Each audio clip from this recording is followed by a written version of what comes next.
श्री स्वामी समर्थ. स्वागत आहे तुमचं आणखीन एका नवीन व्हिडिओमध्ये. आज मी कुठे चालली आहे, आज मी चालली आहे ठाण्यातील नौपाडा परिसरातील घंटाळी देवी मंदिरामध्ये. हे मंदिर ठाणे रेल्वे स्टेशनजवळ असून हे भाविकांचे प्रमुख श्रद्धास्थान आहे. हे मंदिर ठाण्यातील नौपाडा म्हणजे घंटाळी पथ या भागात आहे आणि 1882च्या गॅजेटनुसार हे मंदिर 250 ते 300 वर्षे जुने असून पेशवे काळातही या मंदिराला मान होता. मंदिरात घंटाळी देवी, महिषासुरमर्दिनी आणि दुर्गा देवी या 3 स्वरूपात देवीची मूर्ती एकाच पाषाणावर स्वयंभू स्वरूपात विराजमान आहे. या देवीला घंटाळी देवी असे नाव का पडले, या भागात भाविक हे आपला नवस पूर्ण झाल्यावर देवीला घंटा अर्पण करतात आणि घंटा बांधतात. यावरून या देवीचे नाव घंटाळी देवी असे पडले आहे. या देवीवर ठाणेकरांची गाढ श्रद्धा असून अनेक मध्यमवर्गीय लोकांची सुद्धा येथे वस्ती आहे. हे मंदिर ठाणे रेल्वे स्टेशनपासून अवघ्या 10 मिनिटांच्या अंतरावर आहे.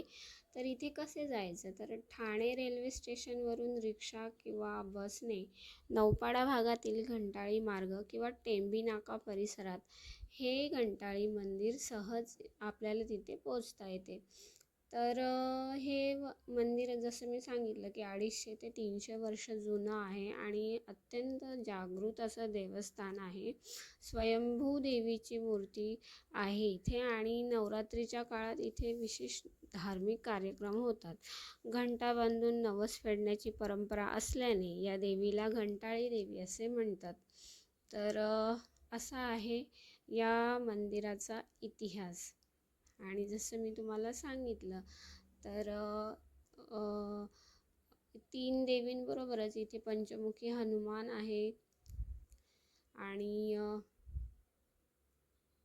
हे बघा,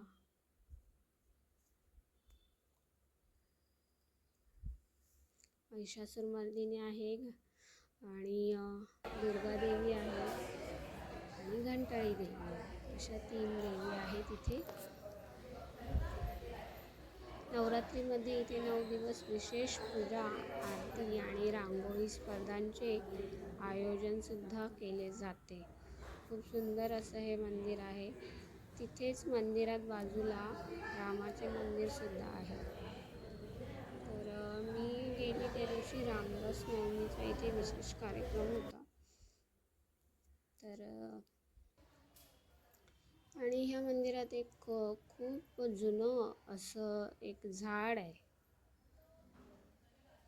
त्या झाडाबद्दल तुम्हाला थोडी माहिती सांगते. त्याचं नाव आहे कैलासपती. हे बघा, हे झाड आहे ते.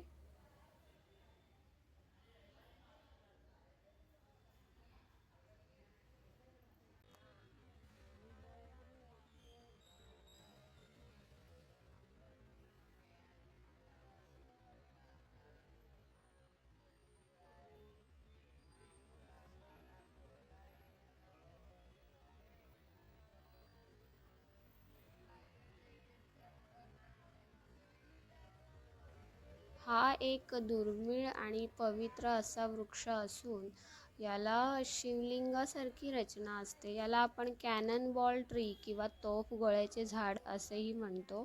ह्या झाडाची फुले ही अत्यंत आकर्षक पिवळ्या आणि गुलाबी रंगाची असतात. फुलाच्या मध्यभागी नागाच्या फण्यासारखा आकार आणि आत शिवलिंगाची रचना असते, म्हणून याला कैलासपती असे सुद्धा म्हटले जाते.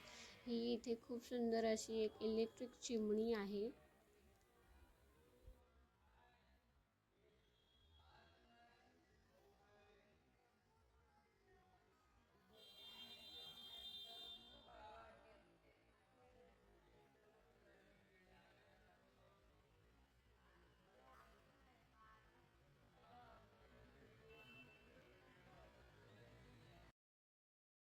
आजच्या व्हिडिओमध्ये एवढंच. आजचा व्हिडिओ तुम्हाला कसा वाटला हे कमेंट करून नक्की सांगा. भेटूया अशाच नवनवीन व्हिडिओमध्ये. तोपर्यंत चॅनलला सबस्क्राईब करा, लाईक करा, शेअर करा आणि असेच माझे व्हिडिओ पाहत राहा.